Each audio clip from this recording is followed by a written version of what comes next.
Hey everyone, Robert Ferringo, joined once again with Raphael Esparza. And what are the odds? Yes, I'm back. I'm back, everyone, from my journeys around the globe. For those of you that didn't know, I spent 10 days in England, came home for 2 days, and then spent 5 days out in Arizona, all for my 11-year-old son's soccer career. So I am done traveling. I am back in full effect. Raphael, just at the right time with the NBA and NHL playoffs. We will get to the breakdown of some of this weekend's more interesting numbers in a minute. First, got to do a little house cleaning. Go down below in the description. Take advantage of that $60 free to be used at DocSports.com. That's $60 to be used free, same as cash, on the site for any package, any sport, any handicapper that you want. And we'll get to this in a minute, but the guy you want is right here with me, Raphael Esparza. Big play with his daily props today. I believe he has a 7-unit daily prop play today. Oh, all he's done is go 14-3 with his last 17 daily props plays. So this is something that you're going to want in on. But that's how easy it is. Click that link below. Go to Doc Sports. You get his prop play free. I believe those packages are $25. Then you still have more money to use for anybody else's play as well. So it's free premium picks at Doc Sports. It's one of the best promos that we have going. But all right, Raphael, let's just dive right into it. Like, how we doing? What's going on? What did I miss? Not much. I mean, I'm still laughing from last night's NFL draft. I can't believe it. At 14-3, it's funny how you say the props are $25. So I've been doing videos and stuff like that, and someone called me up, "Hey, your props are $25, not $30." I'm like, whoops. so that's how much I know or don't really dive into a lot of stuff in the backside of what we work at, because I try to do as many stuff as possible. That extra $5 is just your skim off the top, so right? but it's been playing. I mean, you didn't miss much. I mean, there's NBA playoffs, NHL playoffs. We don't hear torpedo bats anymore. So it's just been low key stuff like that hanging up. But some fantastic stuff coming in our site, especially the YouTube channel. I mean, we have so many free play videos out there. So if you like anything and everything, I highly go up there. Don't hit the subscribe button. You get to see my ugly face, Ferringo's ugly face, all our ugly faces. But we miss you. I'm not gonna lie, we miss you. But you know what? Your replacement, Nolan, did really good last week. Wow, that's what I was going to say. Anybody that is watching the show today, which thank you for taking time out of your day to spend with us. Anybody that's watching today that was also watching last Friday, I'd like you to leave some really nasty comments down in the comment section about Nolan, because his ego is a little too inflated after last week's show. He was telling me some of the pot shots he was taking at me. So please leave those comments about how much better I am.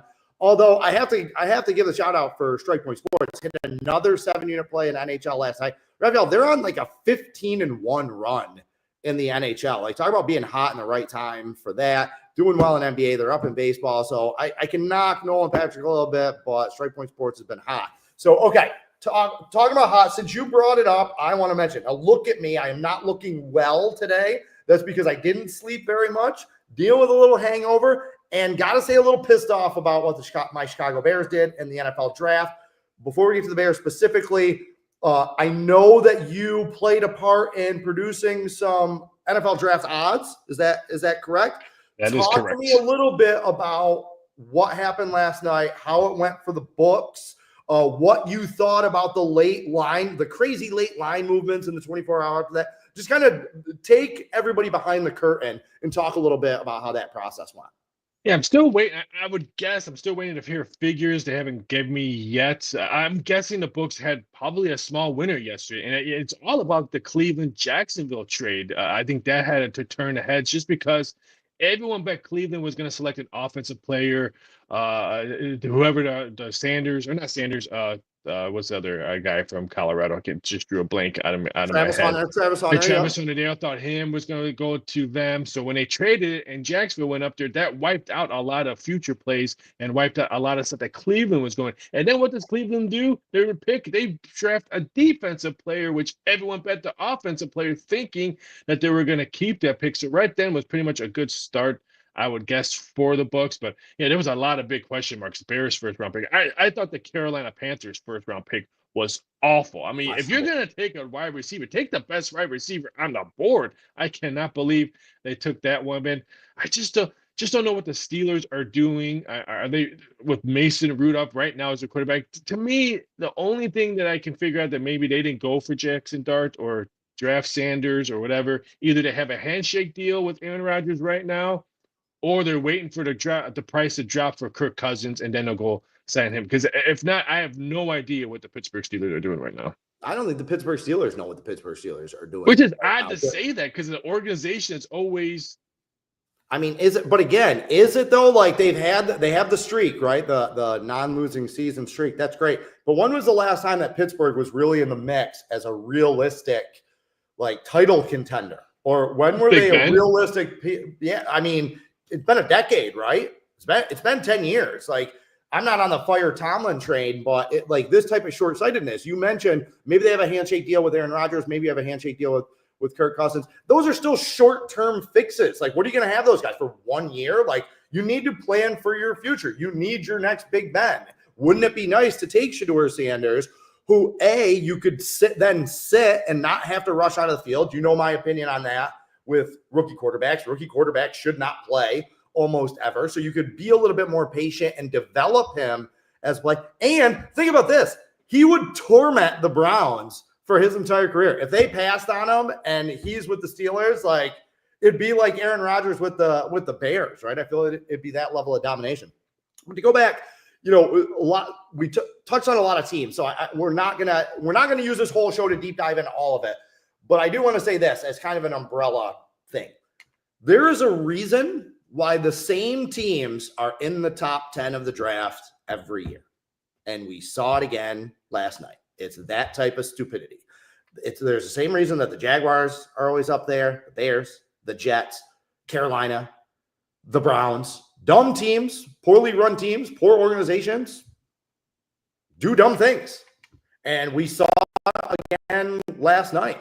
The Bears draft pick getting a tight end, and not even the consensus best tight end. It's not like last year where everybody's like Brock Bowers, is clearly better than all the other tight ends. Like, a lot of people had Tyler Warren. So what are you doing? You still need offensive line help. I'm going to say this. I want this on record. That's why I'm putting this out here today, because not a lot of people are talking about this. Not a lot of people are saying this, but I want to be firmly on the record of this. I think Travis Hunter is going to be a bust. Okay. And keep that in mind with those rookie of the year bets and prop bets and stuff like that. I think he is going to be a bust. I think he is a special talent. I think he is a special player, but the NFL requires such specialization, and you need to master your craft.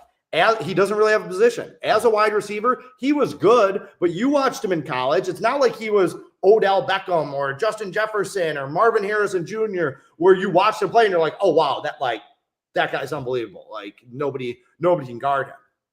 And in the NFL, I don't believe he's going to be able to dedicate the amount of time and energy and focus into mastering the techniques and the nuances to be like a top tier cornerback.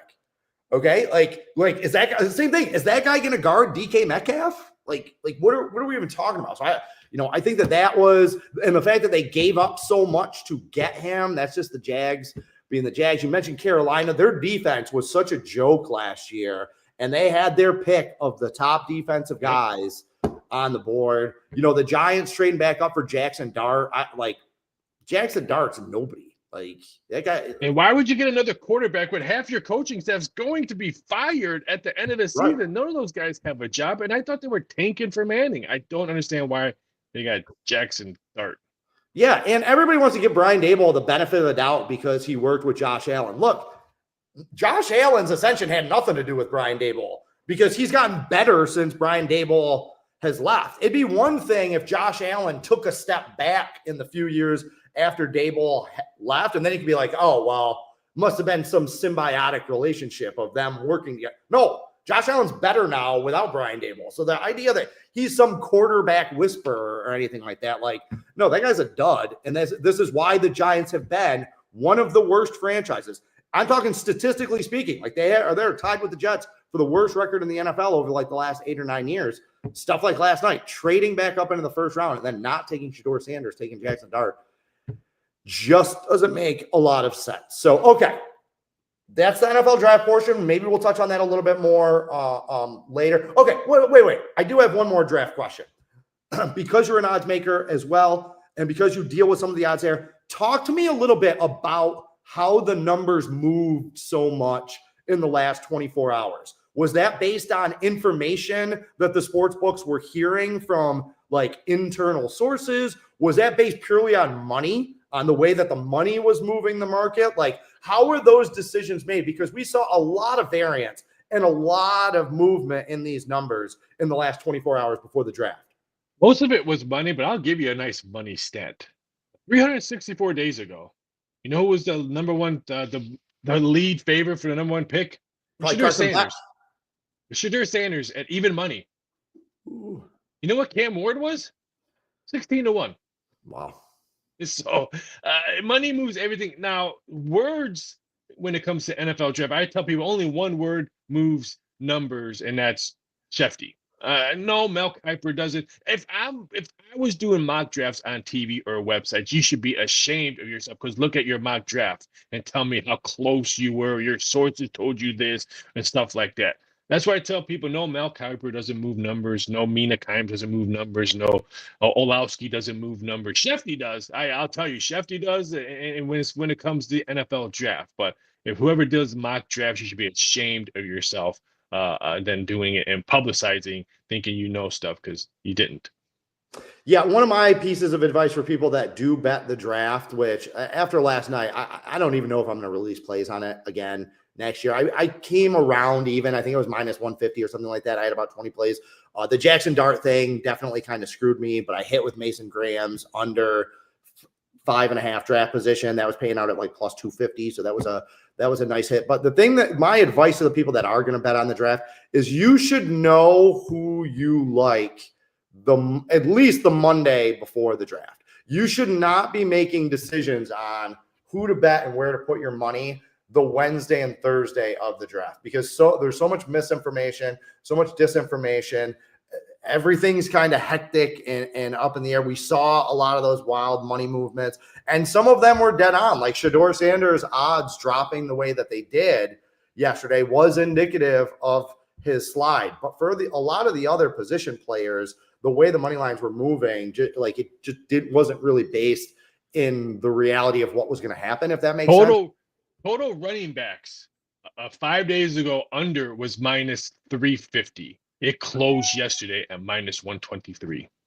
Ridiculous. I can't believe there was some people thought 3 running backs were going to go in the first round. I don't know if you had a mock draft and you had 3 running backs, you should be looking for a job right now. I released that. That was one of the 20 plays I released at minus 220, which is what it was on Wednesday when I released it. I put right in my write-up, I was like, look, minus 220 is not great odds. I will admit that. That's why I was only like a 2 or 3 unit play. I was like, but I honestly can't believe that they're even taking bets on this. Like, who thinks that there's going to be 3 running backs going in the first round? Apparently some people did. So, all right, let's transition. Let's get into playoff mode. Let's get our playoff faces on, Raphael. Let's start in the NBA. I'd like to start on Saturday's games, if that's all right with you, or did you have anything for Friday that you wanted to get us rolling with?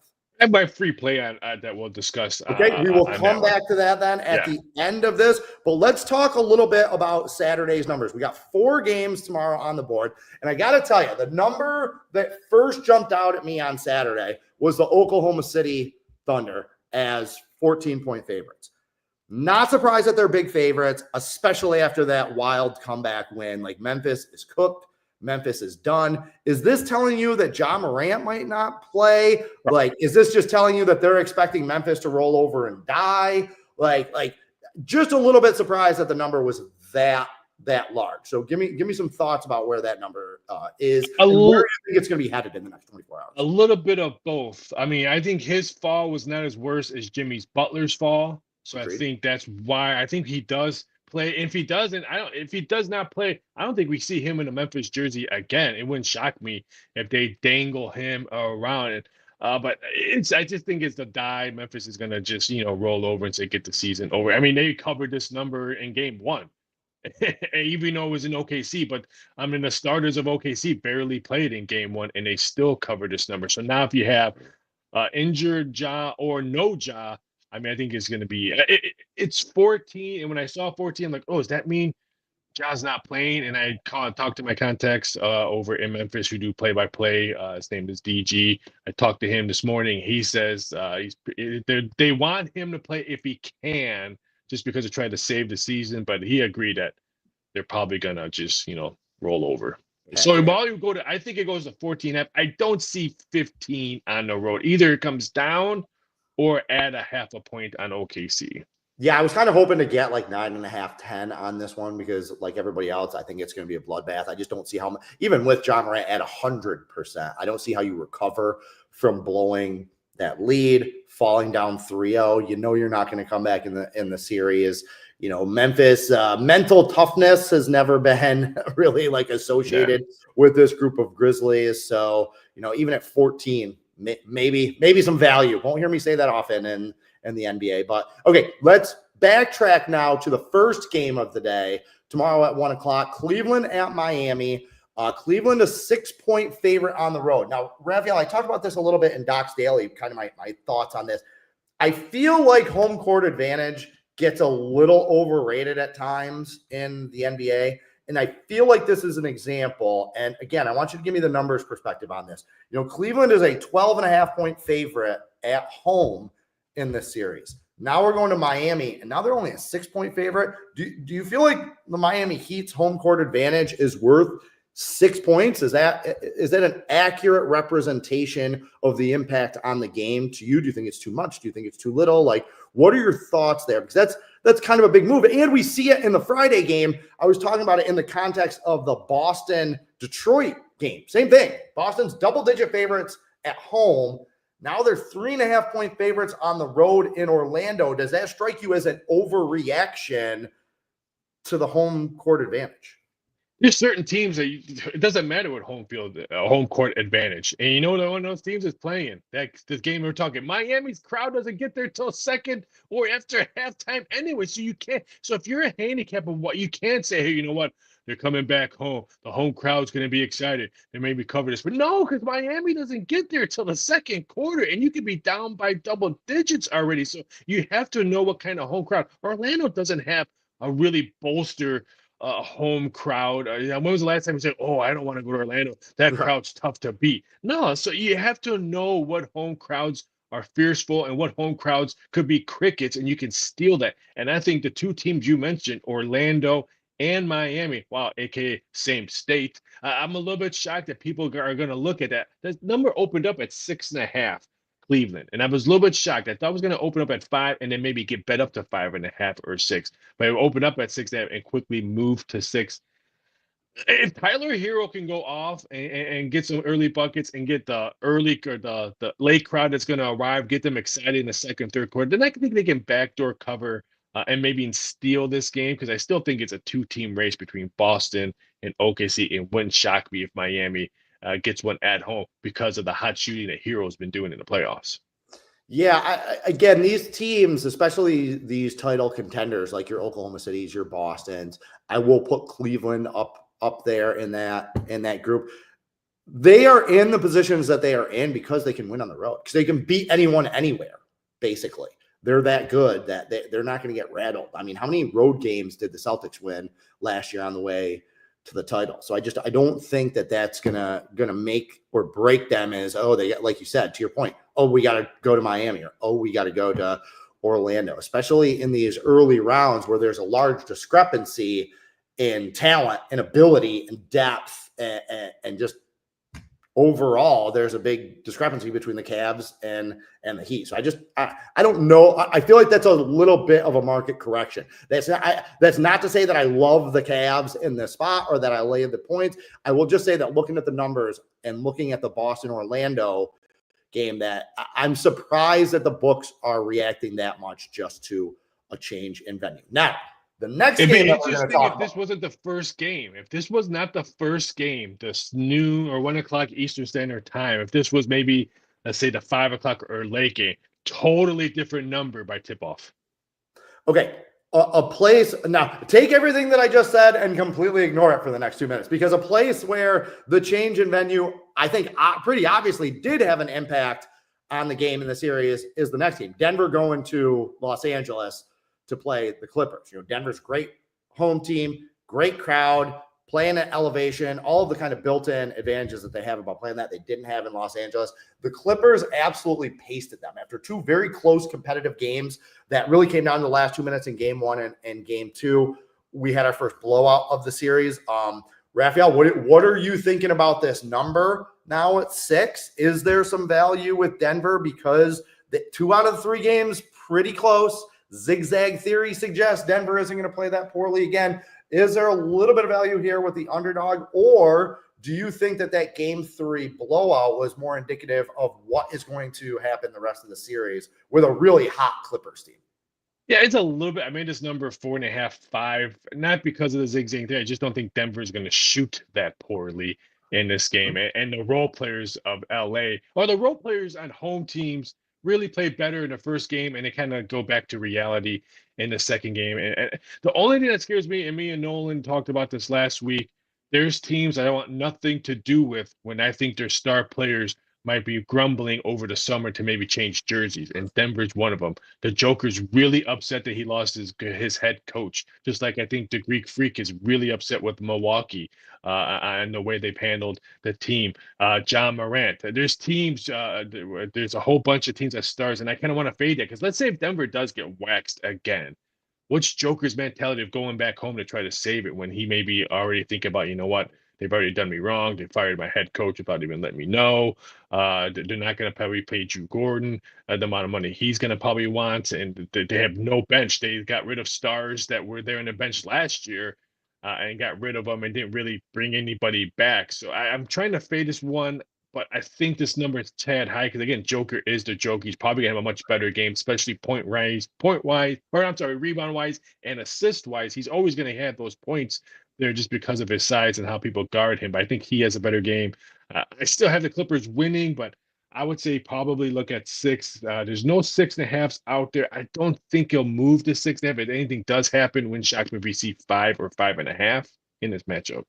Yeah, I agree with you. I think this number seems a little bit high at first blush, maybe an overreaction to what they saw in game 3. However, I also 100% agree with you that I want nothing to do with Denver at this point. Firing their coach right before the playoffs like they did was just weird. It was just an odd move right there. What was it? It was 2 years ago that they won the title, right? Like 2 years is a long time in sports. Not the same team. It's not the same group. They're not playing the same type of basketball. So everyone wants to continue to handicap them as if they are that group that's capable of making that run to the finals, but they're not. They're just not the same team right now. So we have to bet on what is in front of us versus what they were last year, what they were 2 years ago. And right now, I'm with you. I don't like the vibe. I don't like the karma. I don't like the body language. I just don't like anything that I see out of Denver. To be completely honest with you, I thought they should have lost game 1. Yep. The Clippers had him on the ropes, and then James Harden just kind of had a meltdown for like 2 or 3 minutes there from like the 5-minute mark to the 2-minute mark to kind of let Denver get back into that game. But I thought the Clippers were the better team in that game as well. So, I mean, we could be sizing up a sweep if some things happen differently. But yeah, I want no part of Denver. So even though that we both are in agreement that number is a little bit high, it's just not worth it because we don't know what's really going on in that locker room. Now, probably the best game of the day, maybe the most interesting game of the day. Houston going to Golden State. We don't have any updates on Jimmy Butler as of Friday at 2:45. What are you hearing? What are you expecting to happen? What are you seeing in this number movement that you feel you can directly attribute to the Jimmy Butler situation? Let me check. I'm going to refresh my screen to see if they changed anything because I forgot to do that before we jumped on it. I'm hearing he was day to day, or they have him listed as day to day. I have him probably not playing in this game, and they're going to wait for a shoot around to see his movements. I mean, of course, it's his hip. You can shoot still, but they want to see how his movement is on defense. As anything, if he doesn't play, then I think Houston is a really nice play in this one. I mentioned on a show I do every morning, 5 days a week. This was the best time to bet the series price when the foul happened. When Houston won, they still have Golden State at minus 165, Houston plus 145. I thought Houston was a nice play to win this series, even when Jimmy Butler before the fall. They're the quietest 2 seed I've ever seen in NBA playoffs. And when you take a third scorer out, I'm not even a third scorer to backup scorer, Jimmy Butler. Now who's going to help Steph Curry get points on the board if you take Jimmy buckets out? I mean, Draymond ain't going to do it. Their bench ain't going to do it. Buddy Hield is not going to give those points that you're missing. So even if he's not healthy, I still don't see that he playing well for at least 2 games. And this one, I think this is really good spot when you could get a plus 145 on a series price. It's now plus 140. I haven't seen a plus 137 out there. So I still think there's value on this one. I think Houston has to be the play. Okay, so you would put Jimmy Butler more as like doubtful, in the doubtful category, where you would be more surprised if he played than if he didn't play. Is that a fair characterization? Yes. The series is tied 1-1. If they were down 0-2, then I think he would definitely play no matter what. Yep. Okay. Let's assume he does play. He does his Willis Reed impression. What are you expecting that to do to the number? Okay, pregame, and like just a lot of things. If you feel like there's value with Houston, should you wait until closer to tip off? Where if he doesn't play, because if he doesn't play, I don't think this number is going to move a ton. No. I think that's already baked into the number right now, right? You're in agreement on that. So it's only going to be one of those situations where if he does play, the number might move Golden State's way. What type of impact do you think he would have on the spread in that game? 2.5 now. They probably move it quickly to maybe a 3.5, 4, and it's the dictation of what money comes in. So I would say if you're waiting to bet Houston, try to wait to see 4 or more on this game. And we're sitting pretty at this being the last game on Saturday. So they're going to announce it probably really late. I can guarantee he's going to go out there and try to play because that's how Jimmy is. Now, if he can't move on defense, what I'm heard, they don't worry about his offense. They want to see if he's going to be a liability on the court on defense. If he can't play, I would say wait for 4 or plus if you're Houston. Yeah, that's kind of what my expectation was 2 points. I think he'd be worth 2 points. Maybe, to your point, move it to 4. But if that happens, I do feel like we're going to see a little bit of a rush of Golden State money where you might see that bounce, where the number kind of overcorrects to 4.5. Then the Sharps come in late and get on Houston and move it back down to 4. But I feel like there's just going to be a wave of momentum from the public bettors if it's announced like, oh, hey, did you hear Jimmy Butler was playing there? Oh, Jimmy Butler's going to play tonight. Also, to your point, because this is the last game of the day, it depends on how those first games go. If the books are getting buried, what are they going to do with that number? And, to those of you that are watching, listening, like checking this out, again, that is our recommendation. If you like Houston, wait. Okay, we don't feel like this number is gonna move, and we just broke down why. That's why I like what are the odds. That's why this is a good show. Is we're really getting the nuts and bolts of the numbers, where they are, where they're going, what we think they're going to do, and where there is value. Okay, one last thing about this game now, just to be devil's advocate. So I hear it in the tinge of your voice, Raphael, that you're kind of leaning with Houston to get this game 3. You know my theory. Team loses star player. Everybody steps up their game. Is there the potential here for a little bit of that Steph Curry magic, a little bit of that Golden State Warriors magic, just a little bit of that fairy dust that they get from the last decade of winning, where even without Jimmy Butler, everybody else raises their level of play, home crowd gets behind them, and they win this game handily. Where would you set the odds of that happening? I mean, their bench has to be something. I mean, and Buddy Hield would have to at least help Steph. If I'm Houston, just let Steph cook and just don't get buried by everyone else. I think Draymond Green would need to have a bigger game and maybe score 6 or 7 more points than you usually average. And they need to win the rebound game. Period. Even if Butler is there or not, if they get out rebound, then I think they lose the game. Doesn't matter who's playing on the court. Yeah, I wouldn't be surprised to see a higher scoring game.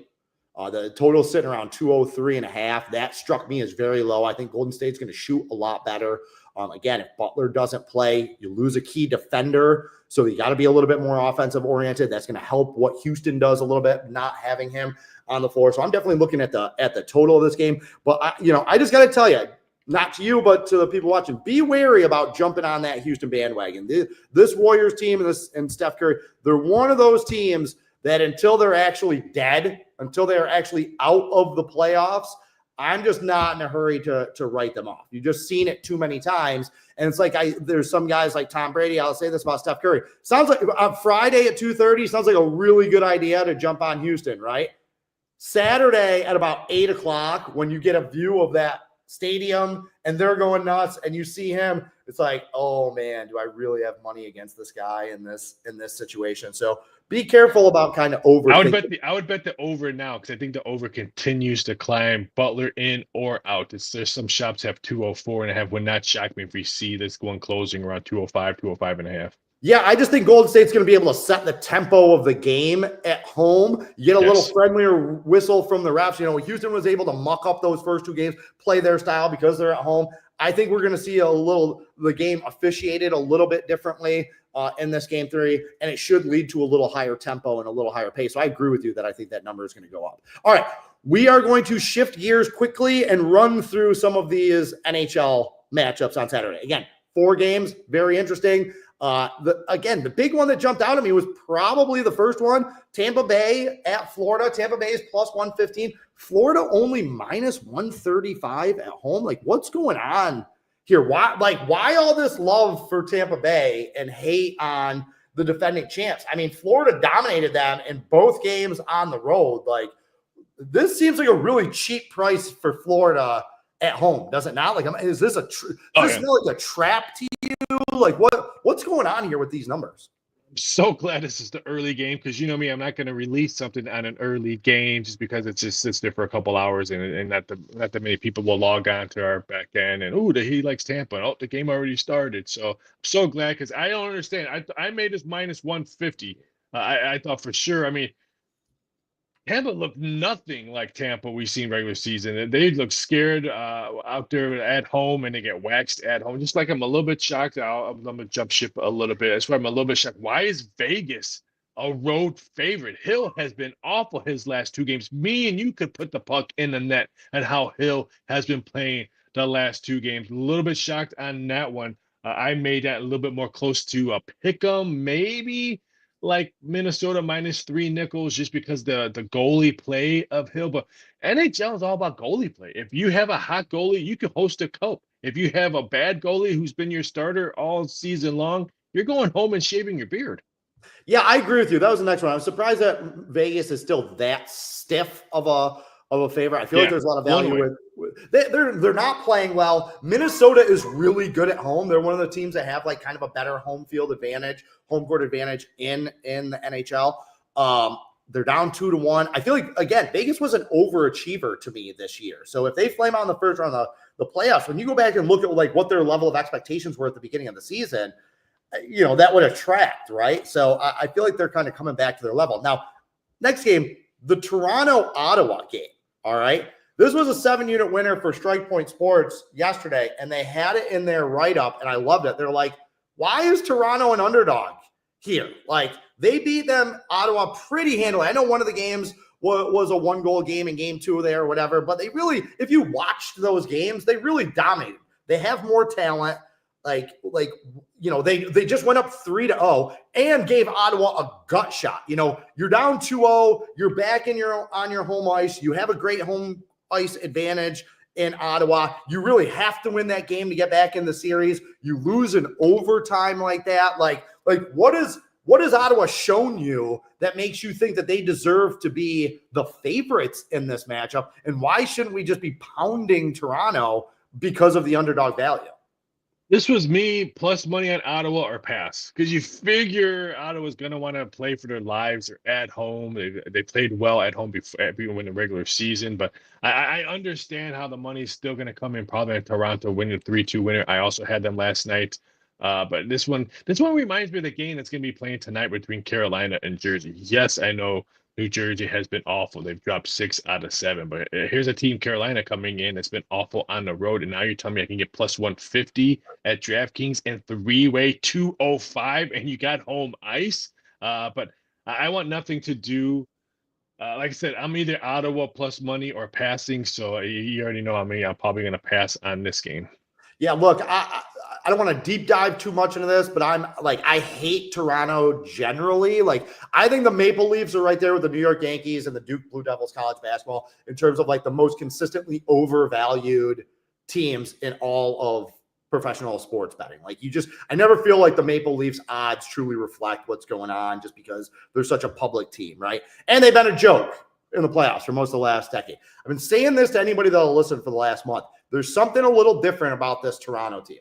The coaching change, the style change that they implemented early in the season, this is what it was for, to make them a little bit tougher physically and mentally when we get to these rounds of the playoffs. Normally, I am straight fade Toronto in the playoffs, and that has made me a lot of money over the years of them just like completely flaming out. There's something different about this team. I've been riding them in this Ottawa series.